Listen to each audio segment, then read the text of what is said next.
Welcome, everybody, to the next episode of Chiefs Focus First and 10. You are on here with JP and Caleb, and we got Keaton on again to talk about everything, anything, whatever is going on with the Chiefs and the NFL.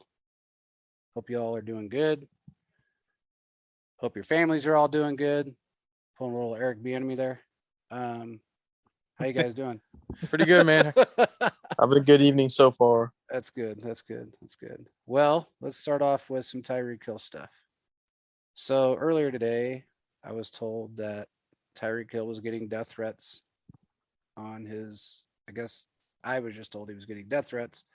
At first, I didn't know what they meant, and apparently, it's on all of his social media accounts. And Caleb just informed me that there's an article about it. Yeah, there's a couple articles out about him. Yeah. So I don't know who's giving him death threats. I mean, it's kind of stupid. It just doesn't make sense. I mean, you can be mad all you want, but to send death threats to somebody over a comment, regardless of what that comment may be, it doesn't really make a whole lot of sense. But one person even asked me if I thought it was real. I mean, yeah, I do. I'm sure he has gotten death threats. I mean, people have gotten death threats for a lot less. So apparently he tried to clarify some of his comments on his new podcast, or his second podcast anyway, stating that in his workouts with Tua, he seems to be more accurate, but Mahomes has definitely the better arm, stronger arm. So I don't know if that means that Tua is more accurate from 5 to 7 yards or from 7 to 15 yards, or if it's, you got to look at it from different perspectives. He may be accurate in practice when there's not a full game going on and 280-pound, 380-pound guys running in your face, because that's where he always had his problem is that he got flustered very quickly, and he would throw inaccurate passes. So, it remains to be seen how accurate he really is come the season start. But that could just be, again, Tyreek pumping up, his quarterback, because that's who he plays for now. And also the fact that Mahomes did sign off on Tyreek being traded. So that could be part of it too. There could be some animosity there. I don't know. I do know that, like Caleb and I had said numerous times prior, that he didn't want to move out of Kansas City. He wanted to stay. There was outlets out there that said he wanted to leave. That was not true. He didn't want to leave. He was frustrated with a couple of things, but he didn't want to leave.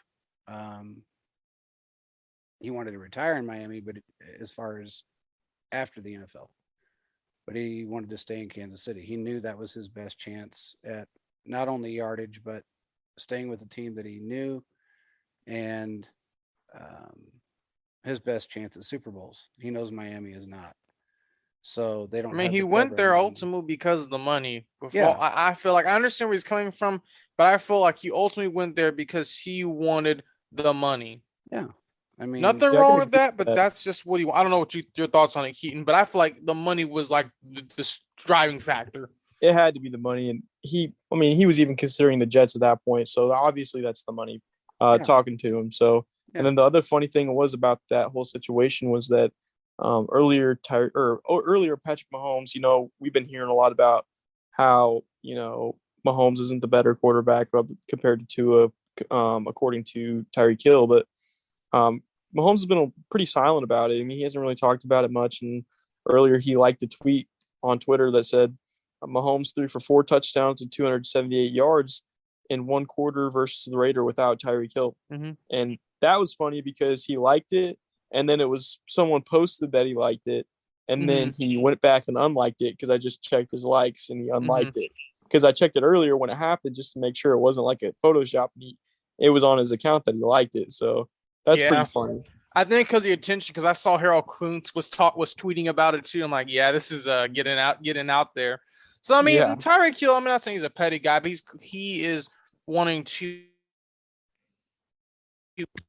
I'm going to prove all you wrong. Yeah, and that could be a lot of it. it's kind of I don't know, it's a twofold situation. I mean, look, he went for the money. That's obvious. I don't know how 2.5 million more a year really made that decision for him. Because that's basically what it broke down to be. According to him, they didn't offer him the Chiefs didn't even offer him that. But They did. I find that a little hard to believe. Yeah. Yeah. Mm-hmm. From what I understand, they got to 27.5. So, and here's the sad part of, I think what bothers me is that originally he agreed to 22. It was the whole emergence of the Devontae Adams and the Kirk deal that made him want his that agent brought the on this, market up. And his agent too, of course, his agent. And at one time he was going to fire that same agent, when Rosenhaus didn't want to accept the original contract from the Chiefs after his troubles. And he threatened to fire him and said, just sign, I want to sign the contract. So let's just get it done. I want to stay with the Chiefs. So I don't know, nobody really knows besides him, but if you're looking at it from an outsider looking in, yeah, it looks like it's for the money. Even though it looks like 30 million a year, it's really not 30 million a year. I mean, it's not like he's getting a check for 30 million a year. Well, like you said earlier, you have to pay your agent, and you have to pay taxes. I mean, there's a lot of stuff. Florida taxes are a lot less than normal taxes, so that might have been another decision why he went to Miami. Well, you don't have state tax. I mean, that's basically what you don't have is state taxes, but you pay for it in other ways. I don't have state tax where I'm at, but I pay for it in other ways. I didn't know something. I didn't know that NFL players, depending on where they play their games, their game checks for that game are dependent on whatever state they're playing in. I had no clue. Yes. Oh, wow. Yeah. Huh. I did not know that either. And some of them, sometimes you pay double taxes because of that. So if you that would make me mad. I would be pissed. It's if you play a game in California, you pay city earnings tax, you pay whatever city you're in, you pay state tax for that state, and then you also pay the state that you live in. So if you play for the Chiefs, you're paying their city earnings tax, you're paying their state income tax. It's no different than a regular job. If you work in Kansas and live in Missouri, sometimes you pay double taxes. Most of the time it's city earnings tax, but that's what you pay. So it's just a hell of a lot more money when you're figuring every Monday you're getting a check for, $2-3 million. Yeah. It's a little different story.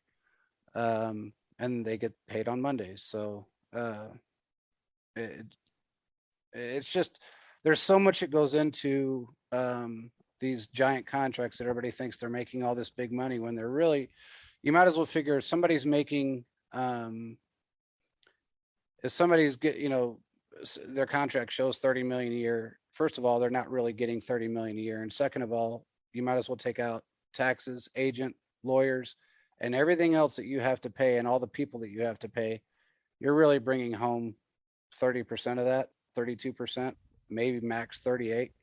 That's why some of these guys like Orlando Brown tried to go without an agent and people like that, because they wanted to try to minimize that. And when you're signed on with the Drew Rosenhaus, you might as well plan on anywhere from 3 to 18%. It just really depends on who you are and how badly you want to play for a premier team and how much you want to get paid, because he will get you paid. He will. And that's, there was some controversy about that as well, that, they thought that the Chiefs weren't going to sign any more players that Drew Rosenhaus had. That's absolutely never going to happen, because, the guy makes up for about 40% of the NFL as far as agents are concerned. He's the biggest agent in the NFL. So you can't walk away from a player out of the draft because he signed with Rosenhaus and you need that player. That's not going to happen. So that it's just never going to happen. And he just gets bigger every year. He does. So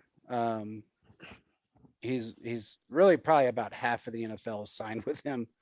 And he's already got college guys that are ready to sign contracts with him prior to them even going into the draft or thinking about the draft. So do you guys think when it comes to the way how Drew Rosenhaus does all of his contracts and working with agents, do you think there's going to be another agent like him? Because right now he's kind of changing the game. He takes all these high profile players and gets them paid. Do you think there's going to be another agent like this, or do you think he's going to be probably the one we'll be talking about a few years down the line? Because the way he's bargaining and working out these contracts, the numbers are going up and up and up. So over time, I think it's gonna reach some crazy like numbers. I do think it's a little interesting that his, you know, his solution to many of the problems is just, well, we'll find another team. Let's just put together a trade package, because he's done that with multiple players that of his that may not be getting top dollar, and he just says, okay, well, we'll look for teams to trade with in the meantime, until you guys give us a number that we like. And that's just different than most agents, because it just depends on who your player is, obviously. But obviously, the entire Kill situation, he was okay with leaving. So if the player's okay with leaving and they leave, and that's his thing. He gets players their money no matter how it works out. Like, even if they have to leave a team that they've been with for 20 years, whatever, it doesn't matter. So it's impressive what he's done, and you can't hate the guy for it. Chiefs fans, what the heck are you gonna hate a guy for that doesn't live in Kansas City? He just helped the process. So yeah. It is what it is. When you really think about it, you need agents similar to him, because if you didn't have him, I think he brings ratings up. He really does bring ratings up. He makes players better in a lot of ways, because of the way he really pushes them to be their best so they can get paid. I think he really kind of, as much as people put him out to be that shifty shyster type of guy, he does care about his players and he works with them. So he tries to help them when they're in trouble and things of that nature. And just like he did with Tyreek, he tried to help him get more money, even though not another team in the NFL would have even touched him at that point. For that kind of money at $48 million, it wouldn't have happened. He would have been the lowest paid, if not, or if paid at all at that time, regardless of how good he was. So you got to have that kind of stuff. You're going to have it. It is what it is. We know some agents that,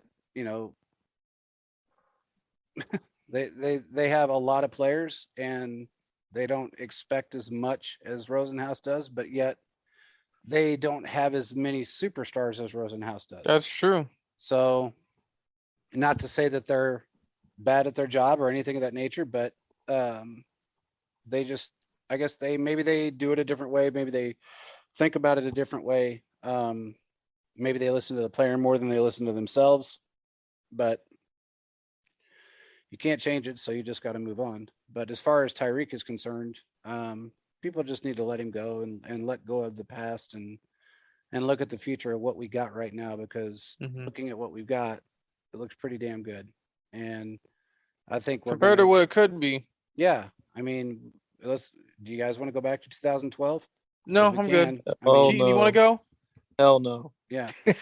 So let's stop bitching, if you will, and not us personally, but people in general, and just move forward with what we've got, because we've got a very smart GM and a very smart head coach that are making moves that surprised everybody in the NFL. It was a shock, and that shock is still being felt, not by just fans, but by the rest of the team. Every team in the NFL is feeling that shock and still don't understand it. And that's fine. I'm glad they don't. They're the ones that are going to have to feel the repercussions in the long run. So, what do you think, Caleb? I think it's going to work out too in the end, because when you look at it as well, because that move when Tyreek Hill end up getting traded, everyone was like, "Oh, why is he being traded? What's happening here?" And everyone was kind of surprised. And I was like, "Well, you can't really pay him all that money when you have a quarterback who needs to get and that money defense. as well." Yeah. Exactly. You need to pay your defense as well, which is why they suffered the last couple of years, just overall defensive ratings, because they had so much money going to their offense. And I think Brett Veach finally understood that you can't pay your offense a lot more than your defense and expect your defense to still be, just as good. So I think that's kind of the switch he tried to make this year, and we'll see how well it works out. And I know we still have some cap space left over to work it out, but overall, other than maybe the defensive line still needing a little bit of help and some corner depth, I really do think we look good at coming into this season. I know PFF ranked our defensive line and running back groups is pretty close to the lowest in the league. But I'll tell you one thing: the running backs does not bother me. Not having good running backs has never been a problem. I mean, you look at the last couple Super Bowl winners. The Rams didn't have a great running back core last year. Mm-hmm. The Chiefs, when we won our Super Bowl, had Damian Williams toting the rock for us. It's not a big deal having, guys that provide, or I guess it's just not the big name guys. You have a bunch of guys that are all getting 5 or 4.5 to 5, yards per carry, but just because they don't have a big name, no one cares and you're ranked bottom of the league. I don't think that matters as much. Defensive line, I understand that matters a lot, which is why I'm still an advocate to sign someone else with the cap space we have left. And there's still names out there. So hopefully that gets that's done going to soon. happen. So Yeah, I'm hopefully praying. that gets done soon, because I know Orlando Brown is probably the next domino to fall, because usually teams like to work it out one at a time. But I think once we sign him, we'll have enough room to sign pretty much whoever's still out there at this point. Yeah, and I agree. And when you think about it, I mean, Veach, for the most part, he did a really good job of rebuilding the offense. Then now he's working on the defense, and he's got a lot of that rebuilt. And with the exception of a couple pieces, he's done a really good job of managing money. I mean, look, we didn't have any cap space. I don't know if anybody remembers the year that we had $177 and he turned it into $40 million. Then everybody was mad then. I'm like, that's the Veach way. Exactly. I mean, and he did it again this year. He turned negative $6.9 million of cap space into almost $40 million. Yeah. So, and we still have 14 left. So, and it's not a situation that we're struggling in any way for cap now, and we're not going to for the foreseeable future, especially with the talent that we've signed. And as far as our running back room is concerned, when it comes to PFF, they have some good metrics, matrix to a degree, but when it comes to, you got to think about who they really are. These are a group of guys that, they dump everything into an algorithm. Whatever it spits out, it spits out. And then they base it off who they like and who they don't like. So, for the longest time, Patrick Mahomes got hate. For the longest time, Tyreek Hill got hate. Then it was, it's always one person after another.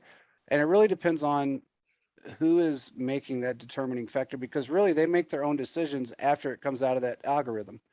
It's all about, again, like we say with the refs, everybody has a fan. Everybody's a fan of somebody. So it could be individual, it could be an entire team. It doesn't really matter.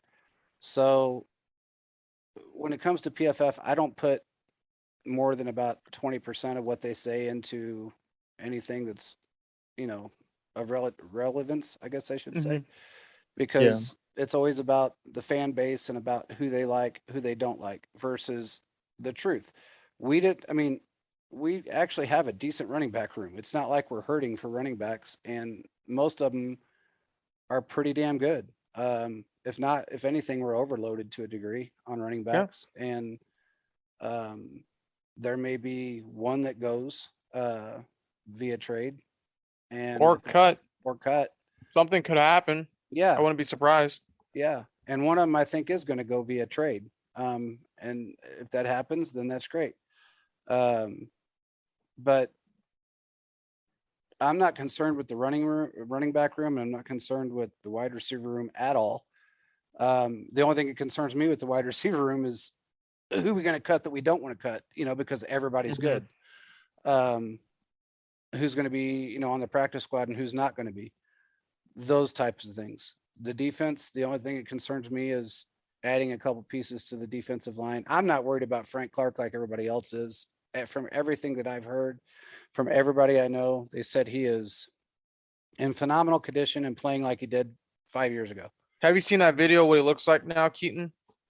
Well, yeah, the one where he's skinnier, I've heard. I mean, I don't put too much thought into that, because those kind of guys can add or drop as much weight as they want within 2 weeks. So yeah, I've heard a lot that he dropped weight to become more explosive and be able to have better workouts and stuff like that, and then he's just going to add it back before training camp, which is completely fine. He can do whatever he wants, and I think looking at a guy in the off season is kind of pointless. Even if he's, I mean, he's looking skinnier. He's not looking fat. I mean, what are we really getting on this guy for? He's more cut than he is anything else. That shows that he has, he has good intentions. If he was fat, we could have a problem about it. But yeah, he cut weight to have good workouts. So I mean, I'm not worried about it. And you're right. I mean, he wants the speed. And he's working. From what I understand, he's working on his hand techniques a lot more, trying to get all that back. And his mindset's right, which is, I think has been his biggest downfall is his mindset over the last couple of years, and mainly last year. But they said his mind's in the right place and he's ready to go. So we'll have to, just see what happens and move from there. But I'm not worried about him at all. I'm a little bit worried about the interior. I think Chris Jones needs help. Yeah. And I don't know that. I mean, I do like Turk. I think he's fast. I don't know if he's the biggest guy in the world, but he hits like a freight train and he moves very well. I don't know what you guys think of him, but I'm kind of glad he's here. I think Turk is good. For sure. I still think we need a dominant guy to help fill in for now. I agree. I agree. He's had some big plays for us. Until I saw him in training camp last year. Everyone was raving about how good he looked. Mhm. But the fact that he didn't, get more reps, I guess, as the starting defensive tackle next to Chris Jones kind of concerns me because, we saw Derek Nottie do it, and he was probably I guess I would say he was probably starting defensive tackle next to Chris Jones most of the time last year. And, he's a good run stopper, but he's never really done anything in the pass rush game. That's true. So it's just a little bit concerning, but whenever he has played, he's made an impact. So I'm glad he's a Chief, and I hope he gets to play more this year, to be honest. Well, and you got to put some of that on Spags because he's always got that depth chart mindset, and that doesn't. And I think he's probably learned his lesson from that after last year. But I hope so. Yeah. But he, that a lot of that has to do with the coaching. There's a lot of players that we've had on this team that should have had a lot more reps that are now gone. I mean, Armani Watts is a great example. He should have had a lot more reps. What's his name? Dorno Daniel was another one too. Another one that should have had more reps. And I was so tired of hearing the excuses that he was too small. I actually snapped on a friend of mine and I said, you know what? I said, he hits a lot better than a lot of the guys that weigh 40 pounds more than him. He hits harder than Hitchens, honestly. Yeah, he did. Mm-hmm. So it's just, a lot of it has to do with coaching, and it's not so much of they're bad coaches. They're just, when you hire coaches that are older, that have been doing it for so long, they get stuck in their ways. And then if you have a couple of bad apples, similar to what we had last year, it's going to make things worse. Juan Thornhill's a great example. I mean, I can't wait to see him start.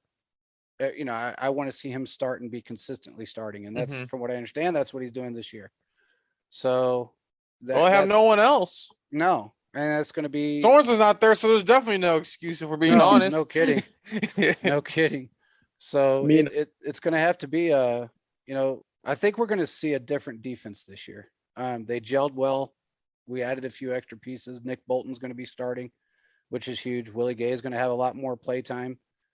It's just going to be a fun season when it comes to watching this team not only gel but build. And I bet you anything that they're going to be right in the back in the same position they were last year, but maybe in a better position. Well, absolutely. I think what I'm most excited for the defense is the 3 safety looks that we're going to get, because last year we had Tyrann Mathieu, sometimes Juan Thornhill, sometimes not. Yeah. And he's going to be more healthy this year, let's be honest, because he may have been, struggling a little bit with the ACL, but not as much as, would take him off the field. But Brian Cook is the guy that I'm really excited for to see on the field more, because I think it was said that he had some really good practices and he picked off a couple passes from quarterbacks. So I'm excited to see Picked if off he Mahomes. can do that on the field. Yeah, They picked off exactly. Mahomes. So. Exactly. So I'm excited to see him on the field at the same time as Justin Reed and Thornhill, because those are three guys I would not want to see coming at me. No, definitely Yeah, not. that's true. Definitely not. Okay, let's talk about something else. I'm pissed off a little bit about this, and I'm gonna beat around the bush about it, but I'm really glad Gronk retired. But the whole talk about him being, going down in history as the top two tight ends that ever played the game, him and Gonzalez, and then you got a top five and you don't put Kelce in it. I don't understand it. Gronk had, I think, 92 touchdowns and 9,235 yards, if I'm not mistaken. Which Travis will be next year. Yeah, and that's his that's 11 years in the game with arguably quotes supposed the GOAT of quarterbacks. So if somebody wants to take Kelce out of the equation, it's just insane to me. I don't understand it. Kelce right now, let me look it up, but I think, if I'm not mistaken, is close to 70 touchdowns. I'm not sure about his yardage, but I'm pretty sure his touchdowns are right around between 60 and 70. And he has like one of the most playoff receptions in history for a tight end. So yeah, even above Gronk, I'm pretty sure. I mean, he has 57 touchdowns, 12.8 yards per reception, and 9,006 yards. So he's going to get 10K probably this year. Yeah, he's going to get over that mark. Yeah, and he's probably going to have somewhere around 65 to 67 touchdowns. Mm-hmm. So I think one of the things that was posed by this so-called analyst is that if you take the three things that a tight end is, between a receiving, as he worded, a receiving tight end, if you take receiving, touchdowns, and blocking, there was nobody better than Gronk. The blocking argument is just beyond hearing about the blocking argument. You don't get points to block. You get points to score a touchdown. Not only that, you don't get 22 concussions by being stupid. And that's exactly what Gronk did. He had 22 concussions before he retired the first time, and then comes back out and plays again. Look, Kelce hasn't had 22 concussions. Kelce still blocks. He just does this. He plays smart, not stupid. I mean, there's always this thing, you work hard, work smart, not hard. He played smart, and he still blocks. He just knows how to block and slow people down enough to where he doesn't hurt himself, but also makes the block and lets the wide receiver get open, or the running back, continue on. So with his yards after the carry. So, and he's not a bad blocker either. A lot of people are like making that argument, but like it's not as big as a gap as people might think, that him compared to Kittle. I mean, Kittle's probably the best blocking tight end in the NFL. He's not the best tight end in the NFL because, I mean, blocking aside, who's the better tight end at catching the ball and scoring touchdowns? That's Kelce. Yeah. And Kittle's been on the bench every year since he's been in the league. Hurt. Yeah. Hurt. So, I mean, Kelce was injured one time his rookie season, I believe. Mm-hmm. Yeah, he tore his ACL. Tore his ACL. And then last year he played 7 weeks injured, but he still ended up the top was he top 3 in receiving last year? I think so. Yeah. He was in a good spot. Another 1,000-yard let me see. I think he had another 1,000-yard. Last year his stats were he had another 1,000 yards. He had another 1,000-yard season, 9 touchdowns. 9 touchdowns. So, I mean, look, he'll have 10,000 yards, which he'll surpass Gronk this year. He'll probably have between 9 and 11 touchdowns because he's not injured this year. And he's going to be more of a target because we have so many other people out there that are going to be targets. He's not going to be as smothered as he's been. And think about it from that perspective. Look, he's been smothered pretty much every game he's played for the last 6 years. He's been smothered, double covered, triple covered, double covered, and he's still 1,000-yard seasons, 10, 11, 9 touchdowns. It goes to show you that he can do whatever he wants to do and still get the yardage and still get the first downs, still get the touchdowns. and still block. So the whole argument about the blocking thing is so damn ridiculous. I mean, if you want to be a guy that spells cat with a K, that's on you. Didn't he do that? Gronk did. He did it on that pyramid show. And I mean, honest to God, I thought Strahan was going to spit. I mean, he was about ready to cry from laughter. And Edelman looked at him like, what the hell are you, stupid? But his own brother told me that his brains are scrambled eggs. So he's had a lot of concussions. I mean, yeah, he even had him in his brother says he was that way in college too.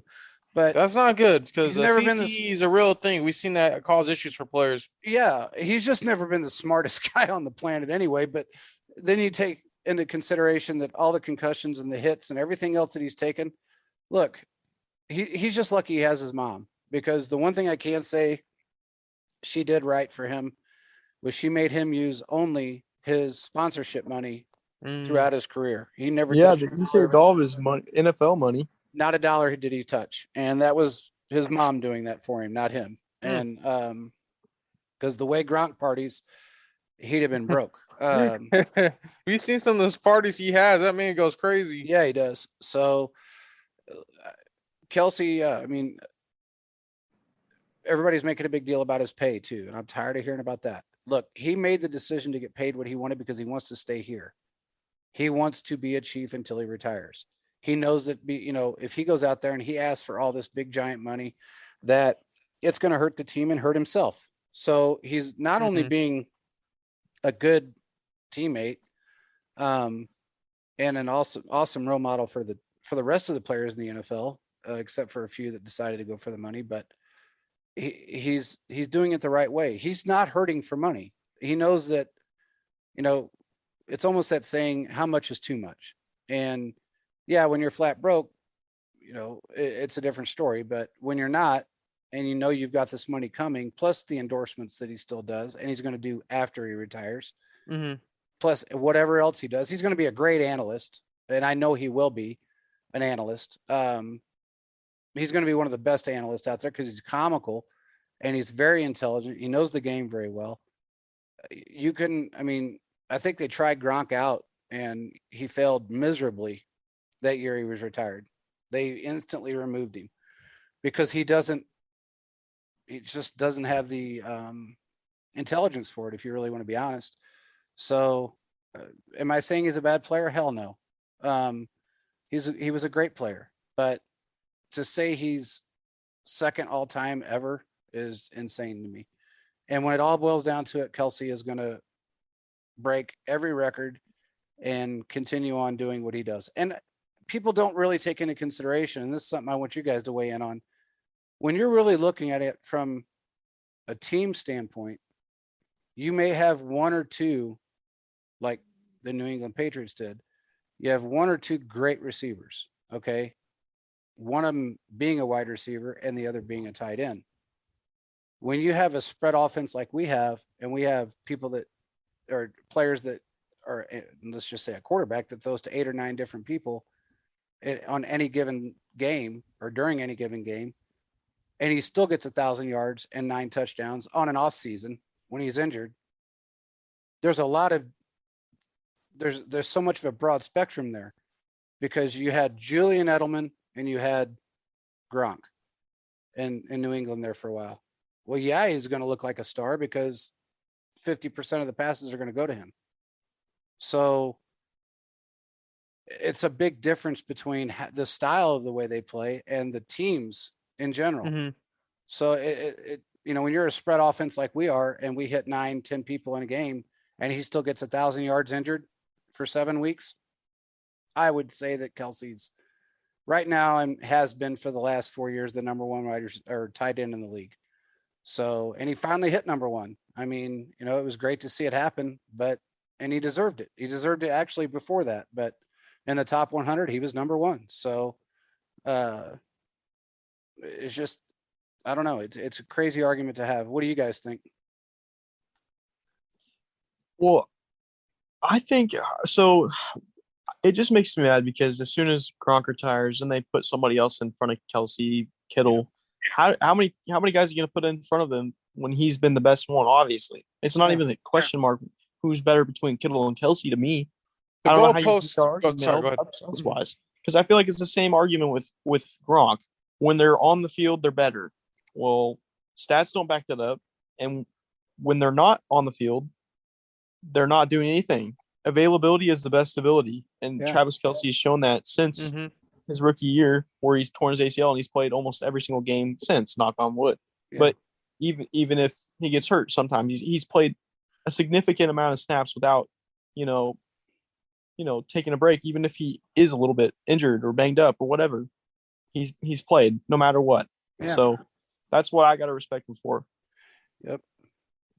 And I agree the same thing too. I've one thing Keaton said, and brought to make great points, that they try to throw Kittle up there. Well, it seems like the goalpost continues to be constantly moved, and Kelce has been able to do a lot of great things. Kelce is that tight end that can move quickly, catch balls, block. He can do everything. I'm not saying Gronk can. I'm not saying that Gronk is a bad tight end. Gronk is great. I just feel like in this today's game, Kelce is more the type of tight end that you need. Number one, he's available, not injury prone. Gronk has had 2 or 3 season ending injuries. I remember him talking about there was one time where he ended up winning the Super Bowl and ended up basically having pain that night, which was unbearable. I haven't really heard that much from Kelce, but Kelce's been able to battle through injuries, and Kelce's also been a smart player. Kittle, however, and what I look at as well, just goes hard and goes crazy. And you can do that, but at the end of the day, you're going to tear your body. And I feel like that's kind of why Kelce's been so abundantly great when it comes to production, yards, touchdowns, and everything, because he's always available, can really help the team. Yeah. And plus, he understands the defense. I mean, Andy Reid's playbook is complicated, and he knows what to do. Him and Mahomes know what they're going to do every single play. So to have that type of guy on your team is very important moving forward. It really is. And not only that, if you take Kittle into consideration, the guy has actually shortened his career already in the 3 years. What is this, his 3rd or 4th year in the league? I can't remember. This is approaching on his 4th or 5th. 4th year, maybe. It has to be probably 6th, maybe. No, I don't think it's been 6 yet, but maybe close. I don't know. Regardless, he's taken time off of his. He's actually shortened his career span because of his injuries. And the way he made that comment, and he's owned up to it. I look forward to go out and just hitting people as hard as I could possibly hit them. Well, first of all, you're not the biggest guy out there, and running into somebody at full speed just to make a block when you could do it as Kelce does it smartly and slow, because all your job really is to do is slow someone down to let other people, your player by, and let him gain those yards and possibly get a touchdown. So why not? All you need is a half a second.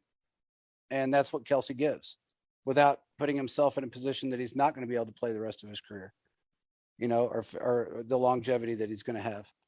Same with, Gonzalez did the same thing. He was a great blocking tight end, but he was also a great receiving tight end. Gonzalez, I watched him for, 12 years in Kansas City. He never really put himself in a position to get extremely injured. And that was playing smart. And I think Kelce took a lot of those attributes and thought, wow, I can see how he's doing this, taking a half a second to a second off of, or adding it to a running back or a wide receiver's momentum. Well, that's all you really need to do. You don't need to hurt someone or hurt yourself to make the play happen. And that's, or I guess extend the play. So I don't know. That's just my opinion. I don't understand it. And it pisses me off that people just keep overlooking him and overshadowing him by somebody else. I mean, the guy even had Kellen Winslow in there. So yeah, I don't know about that one. I was kind of like, I don't think he's one of the greatest. I mean, college he was great, but NFL, I mean, I don't know about that, but it's neither here or there, I guess. So yeah, not much you can really say. Everybody, everybody's a talking head to some degree, but they really like we had said off air that, a lot of times any publicity is good publicity for some of these people, and it's made them millionaires because of the things they say, the controversial things they say. This is the Skip Baylesses of the world, and the Mike Florios, and even some of our own local people. and smaller outlets have done the same thing, and they've gained some popularity from being negative. It is what it is. So whether it be true or not, that's a different story. That, you know, they can be completely wrong and get trashed all day long, but people go back for more. So kind of is what it is. On to the next topic. What was the next topic, Caleb? Training camp coming up. Yeah. I got this one because I actually did an article about training camp, and if any of you are listening now, go ahead and jump on Chiefs.com and get your tickets for that because they came on sale today, and they will be still sold out at some point because I really do think they're gonna restrict how many people can come this year because that's what they said on the release that they did of training camp on the Chiefs app. So make sure you guys go do that. If you're looking to get autographs and you want to do that kind of stuff, August 7th, July 29th, and July 30th are your days to do that. I'm personally going to go July 29th and 30th. I think those are probably the best days because you get a little bit of everything. You get the camp, you stay after for the players, and I think that's a really cool experience just overall to do that. Plus, it's a good time for me. So me and my family are growing up, so I'm excited for that. And I think it opens July 28th, but it's only for the linebackers. It is open for public to view it, but unless I said this in my article, unless your favorite players are Leo Chanel, Nick Bolton, and Willie Gay, which is fine because they're all great players, then you're going to be kind of disappointed because that's all that's going on that day. So the 29th and 30th are the first real team practices that are open for the public, which I would suggest going to if you're looking at training camp. But yeah, and then Military Appreciation Day is the last day of training camp, which is the 18th of August. So that's an awesome day. So usually don't they have like the B-2 bombers fly over and things of that nature? They probably do. They got the base over in Leavenworth. No, is it Leavenworth? There's a base over in Kansas. It is close to St. Joe. Yeah, you're right. Yeah. And that'll be cool. It's going to be the last day of training camp, and it's going to be cool because if you do decide to go to that day, because at that point you would have already had a couple of preseason games to go watch, so you can kind of get an idea of, and I think at that time too, the cuts are also made, so you kind of get a more clear picture of the final roster. So that's also a good thing about going later in the season compared to earlier. Yeah. Yeah, I agree. And for anybody that's Air Force minded, there's nothing cooler than a stealth bomber. I probably shouldn't be saying this, but I actually got to get on one of them. And I got to tell you, that was unbelievable. I don't even know how to explain how amazing the inside of that thing is. It was pitch black when I walked up in it, and then all of a sudden everything lit up green. And it was an amazing experience to be able to be on. I didn't fly in it, don't get me wrong, but I did get inside of one at Whiteman, and wow, probably the most technically advanced, and that was a long time ago, and they've really upgraded them since then, but the most technically advanced aircraft I've ever seen. Kind of like the plane at the beginning of the movie Maverick. Yeah. I mean, it was insane. I mean, it just how it is designed, and just the guy explained. I did the whole thing with this friend of mine, and he told me everything about it and how it was designed and what it does. And for the most part, he didn't give me all the top secret shit, but that's a pretty amazing aircraft to be on. Yeah, it is. It's something else. So, and we got to see some fly over the other day because we have 2 Air Force bases here, and 3 of them flew over the other day. Kind of makes me wonder what they were doing. I don't know why, but they were here and they were flying over, leaving Nellis Air Force Base. So, pretty neat stuff to see. Anyway, we're going to do a giveaway. You want to do that now, or do you want to do it later? Let's do that later. You want to do it later? Okay.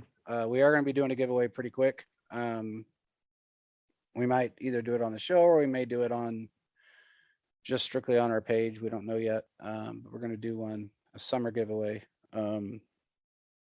Hopefully it's something that everybody wants. Sure it is. And you'll have to go to chiefsfocus.com and subscribe to be in on it, to be entered on it. You'll also have to follow us on Twitter and on Instagram, of course, but nothing too hard, nothing too major, just those three things. But with that being said, anything else going on that you guys know about that we should talk about really quick? Well, one thing I kind of want to talk about is before we get off is a wide receiver room. Yes. What's going to happen because they are loaded at that position, and someone good is going to get cut or put on the practice squad. I don't know if you guys have looked into this, but what's one player you guys think that's possibly not going to make the team? Go ahead. If you look at all the receivers, what is one player you think that's not going to make it? Go ahead, Keaton, because I have my hopes and then I have my thoughts. So, Well, if I had to guess, it's a loaded room, and usually you take about 6 or 7 wide receivers into the regular season, and then stash the rest on the practice squad, or they leave or whatnot. If I had to guess, so Greg Dieter left the team, so that's one guy last year that you don't have this year. But I had to guess, I would say our starting wide receivers would be Hardman, Sky Moore, obviously. I'm gonna go with. Obviously MVS is gonna make the team as well, so that's 3 right there. Josh Gordon's gonna make the team, whether you like it or not. I think it's gonna happen. I do too. I don't know how that wouldn't happen because Andy Reid seems to like the guy, and he's shown that he has potential left. So that's gonna happen whether you like it or not. It's just it's inevitable at this point. So that's 4 guys. I think I'm gonna say the last 3 are gonna be up for grabs because I think those are the guys that are really nailed down their positions. Is you definitely got Juju gonna in there roster. too. Yeah, Juju. I'm sorry, last 2 guys. I knew I was forgetting somebody. Yeah, it's just a new name, so I forgot him. But I think the last 2 spots are going to be competition for Omar Bayless, the guy we really like. It's going to be Justin Ross, who could definitely earn a spot there. I'd be really excited to see. Corey Coleman. And then who are some other names that are competing? I kind of forget. Gary Coleman, a former first-round pick Coleman from Baylor. Yeah. Who else? Darius Fountain. Yeah. Marcus Kemp. So there's a couple guys there. I don't think Kemp's going to make it this year. I don't think he showed enough last year when he did play. To make it, unless it's a special teams role. The problem I have is for Justin Ross is the fact that he can't play special teams. I feel like if it's going to happen, he can't. They're not going to put him on special teams just because he's they're not going to risk that injury on special teams as well as the fact that he's not the fastest guy and he's also really tall. So he can't be most of the positions that you'd like to see on special teams. But that would be the only knock on him to be able to be put on the practice squad. I'm sure he'll show out in training camp and show us all what he was meant to be brought here for. And we owe him quite a bit of money. So the money talks in that way that, he's making $800,000 over the next couple of years, which is way more than Kemp probably is. And then some of these other guys as well as Omar Bayless, and those guys. So they brought him in to be a part of the team at some point. I don't know if it's going to be this year. I think Go ahead. Sorry, what about Cornell Powell? Because I know he's kind of there under the radar as well. Do you think he might make it, or do you think they're going to put on the practice squad? I don't know. It worries me a little bit that he was on the practice squad last year because our wide receiver room wasn't as great as it even is this year, like depth-wise. So it worries me a little bit that he didn't make the team last year over guys like Kemp and stuff like that, and he wasn't called up. So that worries me a little bit. I guess we'll get to see some of that in preseason. I don't think he'll make it this year, to be honest. I think it's going to be the last 2 spots other than what I've just named with I think it's going to be I hope it's going to be Omar Bayless as one of them, and then Corey Coleman. Okay. Yeah. I think those are going to be the guys. Yeah, they did sign Fountain, which is, they actually signed him, so that's a little bit different. I'm trying to see if we missed anybody because I feel like we missed one. Jennings. Yeah, I don't really see a place for him on the active roster. I don't either. I see him on. He's a big guy. I just kind of see him practice squad is what I feel like, or cut. I don't know. I mean, we could go into the season with 7 wide receivers on the active roster, but I guess I say why not? Yeah. I just feel like there's too good to get rid of some of the players we have. I really believe players like Justin Ross should be on the roster and they should get playing time, especially talking about guys like Cornell Powell. But then you're possibly looking, okay, well, who you can get rid of? And the only one that really comes to mind that may not make it, which probably will make it, is Gordon. But I think he's going to make it. So honestly, some guys are going to get cut, and unless injuries happen, that's literally the way people are going to get a chance because this team is loaded. At the wide receiver position. We forgot there's a couple other ones that we have right now. There's a Justin Watson that's with us right now. I think he was an unrestricted. I think he was. Let me see where he came from. I can't remember. Went to Pennsylvania. He's a fifth year. I haven't heard much on him either. He's a 5th-year wide receiver, so I don't know if he's going to get anywhere with us or not. And then we've got what's his name? Parker. Marcus Kemp. Aaron Parker. Aaron Parker. He's probably gonna get cut. I think he's gonna. Yeah, I've never heard that name either. Yeah, so I think if anything, practice squad or cut. So when it really boils down to it, I think we'll probably go into the season with either 6 or 7, and I see Josh Gordon making it. I see. I actually see pretty much everybody that we mentioned making it, other than maybe Kemp, which I agree with. And he may go to the practice squad if we want to keep him.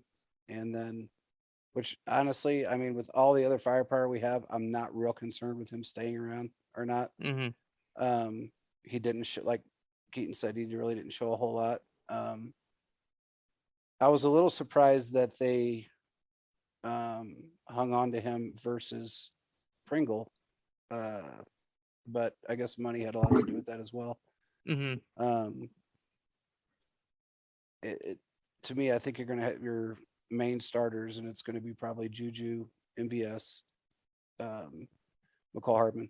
I think is who you're going to see the main starters, and then everybody else is just going to be rotational pieces, your second and third. Yeah, I think you got to let them all try to play at least some snaps. You don't play. I feel like I understand what they were trying to do with Tyreek Hill, and he gets the majority.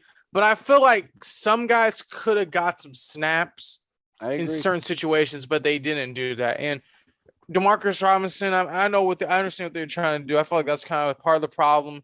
Here or there, he's with the Raiders, but I feel like certain players should have got some snaps over others. So I agree, and I think that's part of the plan this year, from what I understand, is everybody, they want to run a real spread offense where everybody has an opportunity. It's throwing teams off, it's throwing defenses off. And when you guys got like, new players in like Sky Moore and all these guys that have like uber potential and can really throw other, throw defensive schemes off. That's what you really want to do. And that's what they've done. So they made they did a complete 360. So it's great to see. I mean, I'm excited for this season. I can't wait till it starts, to be honest. It's going to be a lot of fun. But with that being said, I can't think of anything else that we've got. Yeah, I think that's pretty much covers it. Keaton, do you have anything? Well, I was just going to ask you guys, there's one free agent left who, is a bigger name than, some of the other guys, is Odell Beckham Jr. What do you think he's going to end up? Ooh, he's probably going to end up. I thought he signed back with the Rams. No, he hasn't yet. He's probably going to sign the 3 teams he could possibly go back to: the Rams. He could go back to the Browns, but the team I think he's ultimately going to end up being with the Saints. Louisiana, went to LSU. Really?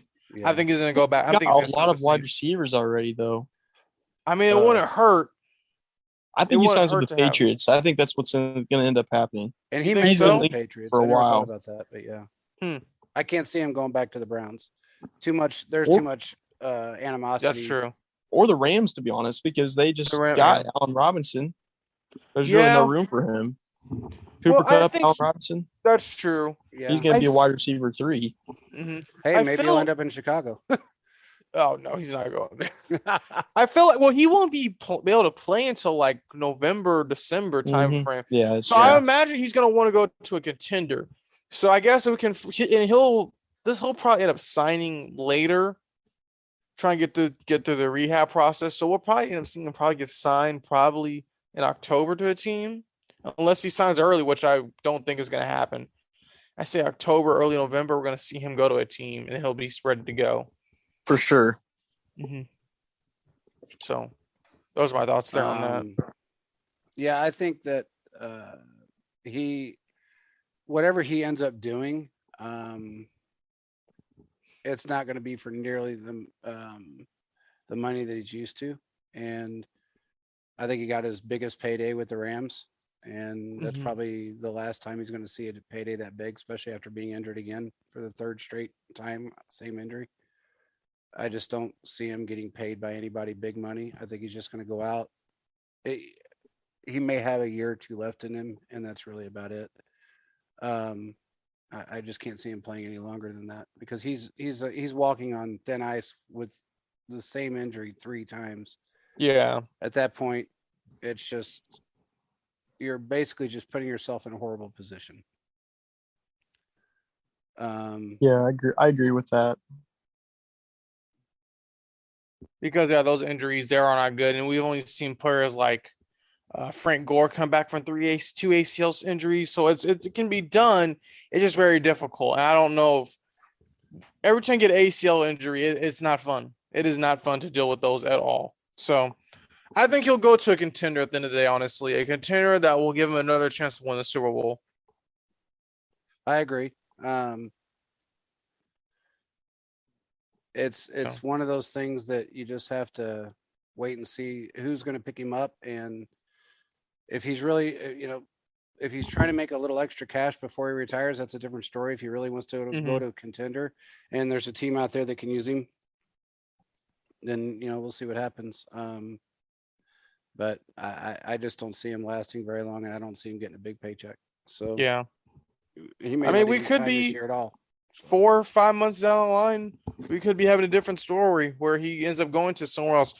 But ultimately, I think Odell saw some good years in the NFL. He just needs to get into an organization that's going to support him, kind of like the Rams, and make sure they can help him. Yeah. And do well. And I feel like he hasn't really had that with the teams he's been with besides the Rams. So maybe he signs back the Rams, but I think he's going to basically rest, rehab, and just get prepared to come back for a team who really needs them on their Super Bowl run. Yeah. So we won't hear something probably until the end of the game. Yeah. Last thing is this Deshaun Watson stuff. Has anybody heard any more about Deshaun Watson in this situation? I heard that he settled 20 of his cases. Yeah. It came down to that point. There was actually, as we spoke before, they said there was 24. There was actually not 24. There was 22 total. Well, really, there was 20. 2 fell out, came back in. Then another 2 fell out. Really, let me take that back. 2 of them never really even entered into it. And then they were counted just as the other 2 were by that attorney to make it look worse than it was. And when it all boiled down to it, it was 20. So I believe he settled every one of them. And I think that's the question now is that something that the owner of the Texans did? Because somebody had mentioned that they thought that he was part of the settlement and he wanted some of his money back. Who knows? That remains to be seen. If he ends up with some of that money or somehow gets some of it or made settlements with these girls, because I truly believe that he played a big part in this.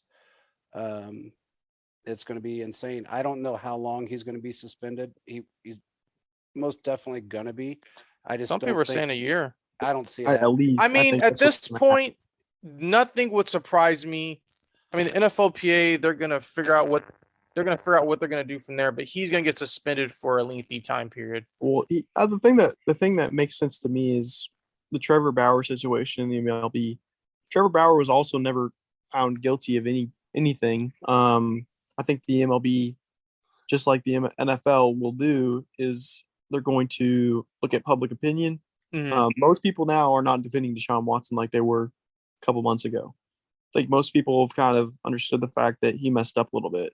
So I think the year suspension would be fair. I think that's what's going to happen. I think they were shooting for a year. From what I've read, that even the NFL's investigator person who assigns The woman. yes, yeah, Yeah. that assigns the suspensions was wanting a year for Deshaun Watson, and usually what the league wants they get. So I feel like that's just what's going to happen, and it makes sense when you look at his salary with the Browns because they don't owe him anything this year hardly. When you look at the cap situation, so it Who makes are they going sense, to and I have think out there that's for a something. quarterback though? Yeah, and Yeah, they're gonna I have to really figure out do their think situation. well, Baker's not going to be there, so No. I really do think that they were planning on this. I don't think they were understanding how bad it was going to be, but they definitely, came into it with the understanding that he may not be available this year, Yeah. which definitely puts them in a kind of a bind here because they pissed off their starting quarterback enough to that he's not going to play with them. He's not going to play for the Browns anymore. Yeah, I mean, he's already made that abundantly clear that he's not going to play, but I'm still kind of up in the air about the year. I would understand if he was found guilty of something or if he was criminally charged, but by law, he did nothing wrong. By NFL standards, he really did nothing wrong other than maybe I guess maybe from a public eye perception, but And that's kind of what the NFL's really with. They're worried about the perfect perception into yeah, the fans and everything. So it's and just I kind of one of them understand that. things. Yeah. I understand that, but Yeah. uh I mean, sorry, go ahead, JP. I just wonder if that contract was fully guaranteed. Yeah, so I'm kind of wondering what's going to happen there. So Yeah. he'll probably get suspended for about a year, depending how that goes. The Browns I don't know if they're going to tank or what they're going to do, I don't know. but that team is going to be loaded once it's all said and done after this season. So Yeah. maybe they'll rival the Chiefs. I mean, we'll see what happens, but ultimately, probably we'll hear something by training camp or before training camp. And I don't know, man. It's a story with a lot of moving parts, and it's just a lot going on. So it's just kind of hard to understand from all sides. But I have a feeling we will get some clarity once training camp hits. So probably less than a month from now, we will hear something. Well, he gets to, the one thing about it, he does get to go to training camp. So he just can't participate in games. So even if he's suspended, he can still go to training camp. Oh, okay. So does that even happen to players who have like if they have like PD issues? I'm guessing they can still go, correct, as well? They can still go. Okay. They just can't play. So okay. Like what's his face? Is it D Hop that got 8 game suspension? D Hop has 8 game suspension. Yeah, he'll be able to go to training camp, but he won't be able to play for the first 8 games. And he's appealing that right now, so it may get cut down to between 2 and 4. And I saw another player. He accidentally took his wife's medication accidentally, and then they're suspending him. And I'm like, well, obviously it was an accident, but the NFL's drug policy is something there. So well, it's kind of whacked out. I mean, they suspended Josh Gordon for weed and taking GNC supplements because GNC supplements mimic a lot of things. Like they mimic testosterone, and all it is a booster. It doesn't have testosterone in it. It just has a booster to boost your testosterone levels. So I think some of their rules are a little bit off. Now they're not testing for weed anymore. And it's weird to me. I don't know. With the Tyreek situation, the way that came out, you would have thought that he would have been suspended, but he wasn't. And he didn't do anything illegally. And it was a lot worse as far as what he was allegedly did. Compared to Deshaun Watson, because Deshaun isn't up for rape. He isn't up for abuse. He isn't up for, like DV charges or anything like that. They couldn't find anything to charge him with. Nothing. So then we'll just have to see kind of how everything plays out. And I have a feeling we'll hear in early July. Well, probably a couple weeks after 4th of July, we'll hear something before training camp starts. So yep. Just one of the things we'll just be monitoring, because whatever happens there will affect other moves throughout the NFL. Like when the Chiefs end up trading Tyreek Hill, it caused a lot of teams to try to do their moves as well. So a lot of stuff's going to happen. Yep. So Well, we'll just have to see what happens. But with that being said, I think that's about the end of it. And again, make sure you guys give everybody a follow. Keaton, give everybody your ats. Yeah, it's gonna be Keaton the Kicker at on Twitter, and then just Keaton Huff on Instagram with 3 Fs. There I you go. appreciate the follow. Yeah, definitely.